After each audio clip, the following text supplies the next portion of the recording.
या बनी आदम कद अंजलना अलैकुम लिबासन युवारी सौआतिकुम व रीशा व लिबासुत तक़वा ज़ालिका खैर। ऐ बनी आदम, ये लिबास मामूली चीज नहीं है। कद अंजलना अलैकुम, उतारा गया है तुम्हारे ऊपर लिबास, ऐसा लिबास जिसमें शाने हैं, खूबियां हैं, अजमतें हैं, कमालात हैं, बुजुर्गियां हैं, रिफातें हैं। और तुम्हारे लिए ऐसी पोशाक रखी गई है कि जिस पोशाक में हमने तुम्हें ढांपा है,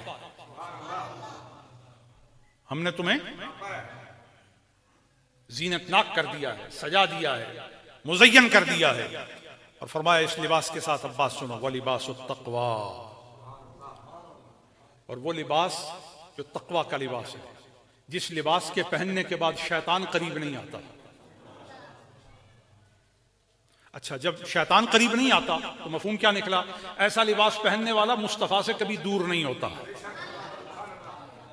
जिसने लिबास तक़वा पहन लिया है उसकी नजरें कभी हुजूर के रुखसारे करम और जमाले बेमिसाल से महरूम दीदार नहीं रहती। हर वक्त हम किनारे दीदार होती हैं, क्योंकि उसने लिबास तक़वा पहन लिया है। वह लिबास तक़वा ज़ालिका खैर। फरमाया ये तक़वे वाला लिबास जो है यही बेहतरीन है। और लिबास तक़वा सुन्नत मुस्तफ़ा से मिलता है, हुजूर की कुर्बत से मिलता है, हुजूर के ततब्बुअ से मिलता है। ये नखरों से नहीं मिलता, तकब्बुर से नहीं मिलता, इनाद से नहीं मिलता, महंगी गाड़ियां लेने से नहीं मिलता, बड़े और ऊंचे घर बनाने से नहीं मिलता। ये दिल को ऊंचा करके रब के करीब करने से मिलता है। अगर किसी को ऊंचा घर बनाने का शौक है तो मैं बताता हूं, घर ऊंचा बनाने की बजाय दिल ऊंचा करो। उस ऊंचे घर का क्या फायदा जिस घर से मरने पर आपको निकाल दिया जाए। और अपनी पहचान कायम करो कि इससे पहले के लोग तुम्हें मैयत कहें।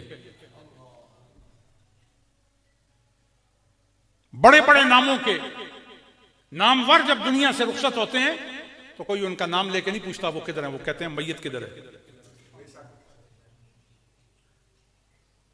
कोशिश करो कि तुम्हारा नाम दुनिया में गुम ना हो। आरिफान हक कहते हैं खूनाबे दिल खुर के शराबे बेअज़ीने। तुझे अगर पीने पे लाने का शौक हो गया है तो तुझे मैं बताता हूं क्या पीने के काबिल है। तो कहते हैं खूनाबे दिल खुर, अगर पीना चाहता है तो अपने दिल का खून पी। क्या माना है इसका?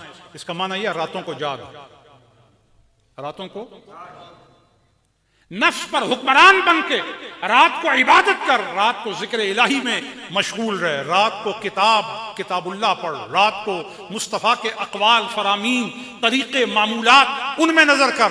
रात तेरी अगर ऐसे कट गई है तो तेरे अंदर खून की ताकत पैदा हो गई है। क्योंकि आदमी जब पीने वाली चीज पीता है तो उसके वजूद में सेहत आती है, उसके वजूद में जान आती है, उसके वजूद में तवानाई आती है।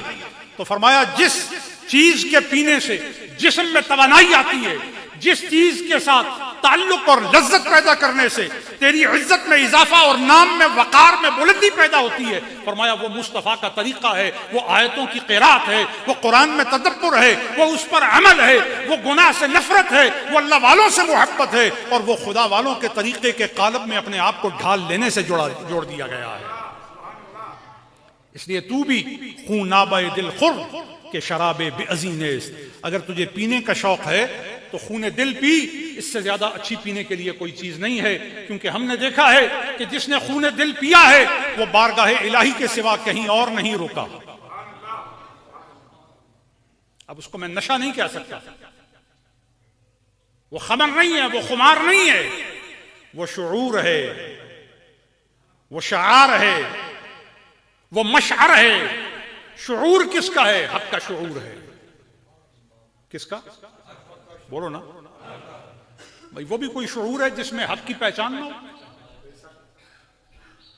अगर कोई उसे शुऊर कहे तो आइन और वाव के बगैर कहे। वो शुऊर आइन और वाव के बगैर है। और आइन और वाव के बगैर जो शुऊर है वो जानते हो कि उसका अंजाम क्या है। शर से बचो। शर शैतान से ताल्लुक रखता है और शुऊर खुद से इलाहिया से ताल्लुक रखता है। जब बंदे में शुऊर पैदा होता है तो उसके अंदर सबसे पहले शौक़े सजदा पैदा होता है।